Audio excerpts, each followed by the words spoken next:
नमस्कार, one page YouTube channel में आपका स्वागत है। आज सुनिए मुंशी प्रेमचंद की लिखी कहानी त्रिया चरित्र भाग 1। सेठ लगनदास जी के जीवन की बगिया फलहीन थी। कोई ऐसा मानवीय, आध्यात्मिक या चिकित्सात्मक प्रयत्न न था जो उन्होंने न किया हो। यो शादी में एक पत्नी व्रत के कायल थे, मगर जरूरत और आग्रह से विवश होकर 1-2 नहीं 5 शादियां की। यहाँ तक कि उम्र के 40 साल गुजर गए और अंधेरे घर में उजाला न हुआ। बेचारे बहुत रंजीदा रहते। ये धन संपत्ति, ये ठाट बाट, ये वैभव और ये ऐश्वर्य क्या होंगे? मेरे बाद इनका क्या होगा? कौन इनको भोगेगा? ये ख्याल बहुत अफसोसनाक था। आखिर ये सलाह हुई कि किसी लड़के को गोद लेना चाहिए, मगर ये मसला पारिवारिक झगड़ों के कारण सालों तक स्थगित रहा। जब सेठ जी ने देखा कि बीवियों में अब तक बदस्तूर कशमकश हो रही है, तो उन्होंने नैतिक साहस से काम लिया और एक होनहार अनाथ लड़के को गोद ले लिया। उसका नाम रखा गया मगनदास। उसकी उम्र 5 साल से ज्यादा न थी। बला का ज़ीन और तमीजदार। मगर औरतें सब कुछ कर सकती हैं, दूसरे के बच्चे को अपना नहीं समझ सकती। यहाँ तो 5 औरतों का साझा था। अगर एक उसे प्यार करती तो बाकी 4 औरतों का फर्ज था कि उससे नफरत करें। हाँ, सेठ जी उसके साथ बिल्कुल अपने लड़के की सी मोहब्बत करते थे। पढ़ाने को मास्टर रखे, सवारी के लिए घोड़े, रईसी ख्याल के आदमी थे। रागरंग का सामान भी मुहैया था। गाना सीखने का लड़के ने शौक किया तो उसका भी इंतजाम हो गया। गरज जब मगनदास जवानी पर पहुंचा तो रईसाना दिलचस्पियों में उसे कमाल हासिल था। उसका गाना सुनकर उस्ताद लोग कानों पर हाथ रखते। शहसवार ऐसा कि दौड़ते हुए घोड़े पर सवार हो जाता। डील डॉल, शक्ल सूरत में उसका सा अलबेला जवान दिल्ली में कम होगा। शादी का मसला पेश हुआ। नागपुर के करोड़पति सेठ मक्खनलाल बहुत लहराए हुए थे। उनकी लड़की से शादी हो गई। धूमधाम का जिक्र किया जाए तो किस्सा वियोग की रात से भी लंबा हो जाए। मक्खनलाल का उसी शादी में दीवाला निकल गया। इस वक्त मगनदास से ज्यादा ईर्ष्या के योग्य आदमी और कौन होगा? उसकी जिंदगी की बहार उमंगों पर भी और मुरादों के फूल अपनी शबनमी ताजगी में खिलखिल कर हुस्न और ताजगी का समा दिखा रहे थे।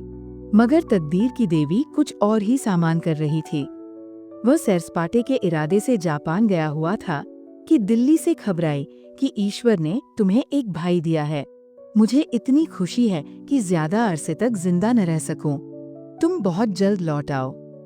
मगनदास के हाथ से तार का कागज छूट गया और सर में ऐसा चक्कर आया कि जैसे किसी ऊंचाई से गिर पड़ा है। मगनदास का किताबी ज्ञान बहुत कम था, मगर स्वभाव की सज्जनता से वो खाली हाथ न था। हाथों की उदारता ने, जो समृद्धि का वरदान है, हृदय को भी उदार बना दिया था। उसे घटनाओं की इस कायापलट से दुख तो जरूर हुआ, आखिर इंसान ही था। मगर उसने धीरज से काम लिया और एक आशा और भय की मिलीजुली हालत में देश को रवाना हुआ। रात का वक्त था। जब अपने दरवाजे पर पहुंचा तो नाच गाने की महफिल सजी देखी। उसके कदम आगे न बढ़े। वो लौट पड़ा और एक दुकान के चबूतरे पर बैठकर सोचने लगा कि अब क्या करना चाहिए। इतना तो उसे यकीन था कि सेठ जी उसक साथ भी भलमनसी और मोहब्बत से पेश आएंगे, बल्कि शायद अब और भी कृपा करने लगें। सेठानियां भी अब उसके साथ गैरों का सा बर्ताव न करेंगी। मुमकिन है मजली बहू, जो इस बच्चे की खुशनसीब माँ थीं, उससे दूर दूर रहे, मगर बाकी चारों सेठानियों की तरफ से सेवा सत्कार में कोई शक नहीं था। उनकी डाह से वो फायदा उठा सकता था।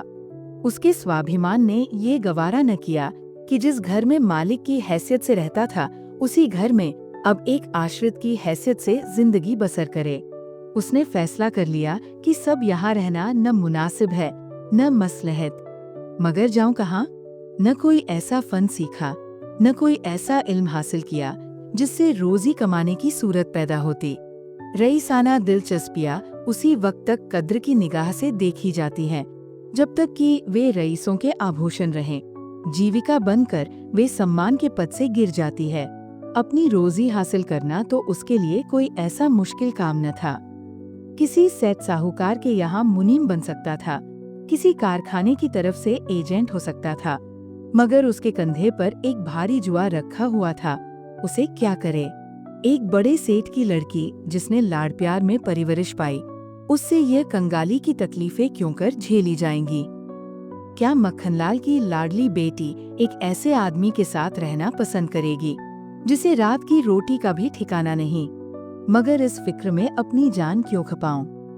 मैंने अपनी मर्जी से शादी नहीं की, मैं बराबर इनकार करता रहा। सेठ जी ने जबरदस्ती मेरे पैरों में बेड़ी डाली है, अब वही इसके जिम्मेदार है, मुझसे कोई वास्ता नहीं। लेकिन जब उसने दोबारा ठंडे दिल से इस मसले पर गौर किया तो बचाव की कोई सूरत नजर न आई। आखिरकार उसने ये फैसला किया कि पहले नागपुर चलूं, जरा उन महारानी के तौर तरीके को देखूं, बाहर ही बाहर उनके स्वभाव की मिजाज की जांच करूं। उस वक्त तय करूंगा कि मुझे क्या करके चाहिए। अगर रईसी की बू उनके दिमाग से निकल गई है और मेरे साथ रूखी रोटियां खाना उन्हें मंजूर है तो इससे अच्छा फिर और क्या। लेकिन अगर वो अमीरी ठाट-बाट के हाथों बिकी हुई है तो मेरे लिए रास्ता साफ है। फिर मैं हूँ और दुनिया का गम। ऐसी जगह जाऊं जहाँ किसी परिचित की सूरत सपने में भी न दिखाई दे, गरीबी की जिल्लत नहीं रहती, अगर अजनबियों में जिंदगी बसर की जाए। ये जानने पहचानने वालों की कनखियाँ और कनबतियाँ हैं जो गरीबी को यंत्रणा बना देती है। इस तरह दिल में जिंदगी का नक्शा बनाकर मगनदास अपनी मर्दाना हिम्मत के भरोसे पर नागपुर की तरफ चला, उस मल्लाह की तरह जो किश्ती और पाल के बगैर नदी की उमड़ती हुई लहरों में अपने को डाल दे। शाम के वक्त सेठ मक्खनलाल के सुंदर बगीचे में सूरज की पीली किरणें मुरझाए हुए फूलों से गले मिलकर विदा हो रही थीं। बाग के बीच में एक पक्का कुआं था और एक मौलसरी का पेड़। कुएं के मुंह पर अंधेरे की नीली सी नकाब थी, पेड़ के सिर पर रोशनी की सुनहरी चादर। इसी समय एक नौजवान थकामांदा कुएं पर आया और लोटे से पानी भरकर पीने के बाद जगत पर बैठ गया। मालिन ने पूछा, कहाँ जाओगे? मगनदास ने जवाब दिया कि जाना तो था बहुत दूर, मगर यही रात हो गई, यहाँ कहीं ठहरने का ठिकाना मिल जाएगा? मालिन, चले जाओ सेठ जी की धर्मशाला में, बड़े आराम की जगह है।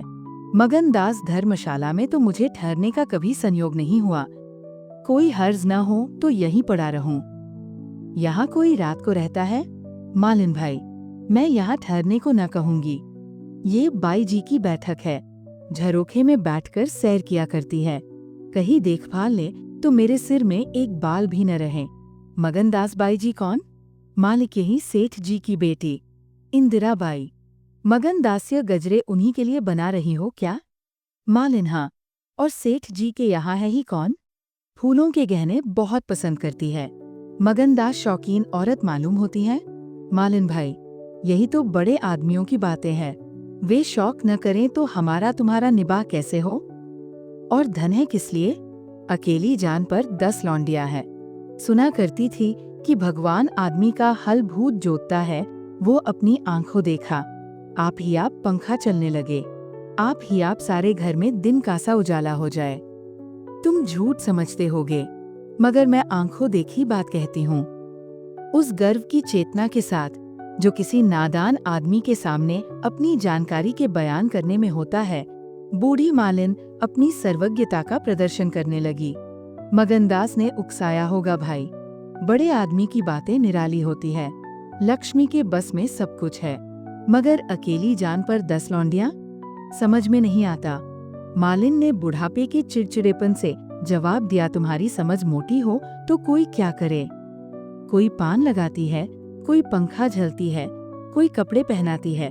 2000 रुपए में तो सैजगाड़ी आई थी, चाहो तो मुंह देख लो, उस पर हवा खाने जाती है। एक बंगालिन गाना बजाना सिखाती है, मेम पढ़ाने आती है, शास्त्री जी संस्कृत पढ़ाते हैं, कागज पर ऐसी मूरत बनाती है कि अब बोली और अब बोली।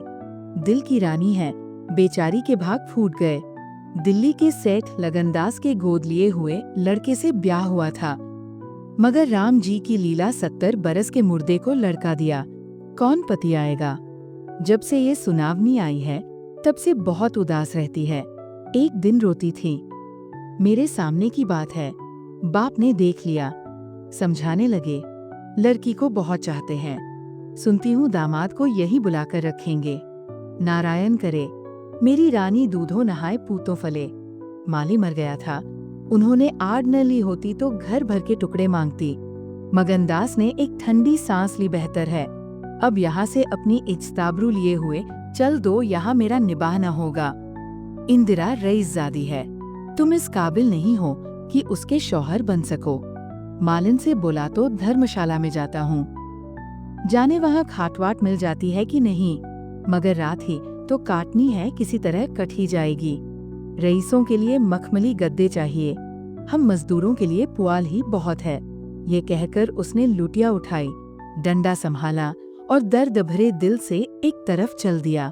उस वक्त इंदिरा अपने झरोखे पर बैठी हुई इन दोनों की बातें सुन रही थी। कैसा संयोग है कि स्त्री को स्वर्ग की सब सिद्धियां प्राप्त हैं और उसका पति आवारों की तरह मारा मारा फिर रहा है, उसे रात काटने का ठिकाना नहीं। मगनदास निराश विचारों में डूबा हुआ शहर से बाहर निकल आया और एक सराय में ठहरा, जो सिर्फ इसलिए मशहूर थी कि वहाँ शराब की एक दुकान थी। यहाँ आसपास से मजदूर लोग आकर अपने दुख को भुलाया करते थे। जो भूले भटके मुसाफिर यहाँ ठहरते, उन्हें होशियारी और चौकसी का व्यावहारिक पाठ मिल जाता था।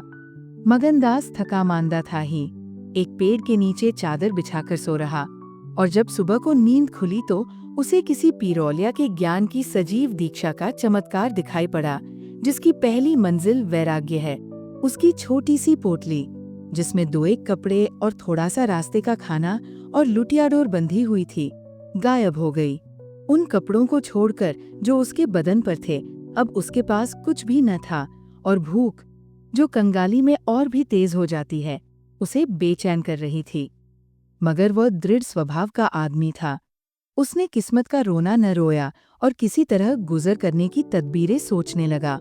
लिखने और गणित में उसे अच्छा अभ्यास था, मगर इस हैसियत में उससे फायदा उठाना असंभव था।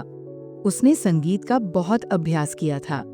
किसी रसिक रईस के दरबार में उसकी कद्र हो सकती थी, मगर उसके पुरुषोचित अभिमान ने इस पेशे को अख्तियार करने इजाजत न दी। हाँ, वो आला दर्जे का घुड़सवार था और ये फन मजे में पूरी शान के साथ उसकी रोजी का साधन बन सकता था। यह पक्का इरादा करके उसने हिम्मत से कदम आगे बढ़ाए। ऊपर से देखने पर यह बात यकीन के काबिल नहीं मालूम होती, मगर वो अपना बोझ हल्का हो जाने से इस वक्त बहुत उदास नहीं था। मर्दाना हिम्मत का आदमी ऐसी मुसीबतों को उसी निगाह से देखता है जिसमें एक होशियार विद्यार्थी परीक्षा के प्रश्नों को देखता है। उसे अपनी हिम्मत आजमाने का, एक मुश्किल से जूझने का मौका मिल जाता है, उसकी हिम्मत अजनाने ही मजबूत हो जाती है। अक्सर ऐसे मार के मर्दाना हौसले के लिए प्रेरणा का काम देते हैं। मगनदास इस जोश से कदम बढ़ाता चला जाता था कि जैसे कामयाबी की मंजिल सामने नजर आ रही है, मगर शायद वहाँ के घोड़ों ने शरारत और बिगड़ैलपन से तौबा कर ली थी, या वे स्वाभाविक रूप से बहुत मजे में धीमे धीमे चलने वाले थे। वह जिस गांव में जाता, निराशा को उकसाने वाला जवाब पाता। आखिरकार शाम के वक्त जब सूरज अपनी आखिरी मंजिल पर जा पहुंचा था, उसकी कठिन मंजिल तमाम हुई। नागरघाट के ठाकुर अटल सिंह ने उसकी चिंता को समाप्त किया। ये एक बड़ा गांव था, पक्के मकान बहुत थे, मगर उनमें प्रेतात्माएं आबाद थीं। कई साल पहले प्लेग ने आबादी के बड़े हिस्से को इस क्षणभंगुर संसार से उठाकर स्वर्ग में पहुंचा दिया था। इस वक्त प्लेग के बचे खुचे वे लोग गांव के नौजवान और शौकीन जमींदार साहब और हल्के के कारगुजार और रोबीले थानेदार साहब थे। उनकी मिलीजुली कोशिशों से गांव में सतयुग का राज था। धन दौलत को लोग जान का अजाब समझते थे, उसे गुनाह की तरह छुपाते थे। घर घर में रुपए रहते हुए लोग कर्ज ले लेकर खाते और फटेहालों की तरह रहते थे। इसी में निबाह था। काजल की कोठरी थी, सफेद कपड़े पहनना उन पर धब्बा लगाना था। हुकूमत और जबरदस्ती का बाजार गर्म था। अहीरों के यहाँ आंजन के लिए भी दूध न था। थाने में दूध की नदी बहती थी। मवेशी खाने के मुहर्रिर दूध की कुल्लिया करते थे। इसी अंधेर नगरी को मगनदास ने अपना घर बनाया। ठाकुर साहब ने असाधारण उदारता से काम लेकर उसे रहने के लिए एक मकान भी दे दिया। जो केवल बहुत व्यापक अर्थों में मकान कहा जा सकता था। इसी झोंपड़ी में वह एक हफ्ते से जिंदगी के दिन काट रहा है। उसका चेहरा जर्द है और कपड़े मैले हो रहे हैं, मगर ऐसा मालूम होता है कि उस अब इन बातों की अनुभूति ही नहीं रही। जिंदा है मगर जिंदगी रुखसत हो गई है। हिम्मत और हौसला मुश्किल को आसान कर सकते हैं, आंधी और तूफान से बचा सकते हैं, मगर चेहरे को खिला सकना उनके सामर्थ्य से बाहर है। टूटी हुई नाव पर बैठकर मल्हार गाना हिम्मत का काम नहीं, हिमाकत का काम है। एक रोज जब शाम के वक्त वह अंधेरे में खाट पर पड़ा हुआ था, एक औरत उसके दरवाजे पर आकर भीख मांगने लगी। मगनदास का आवाज परिचित जान पड़ी। बाहर आकर देखा तो वही चंपा मालिन थी।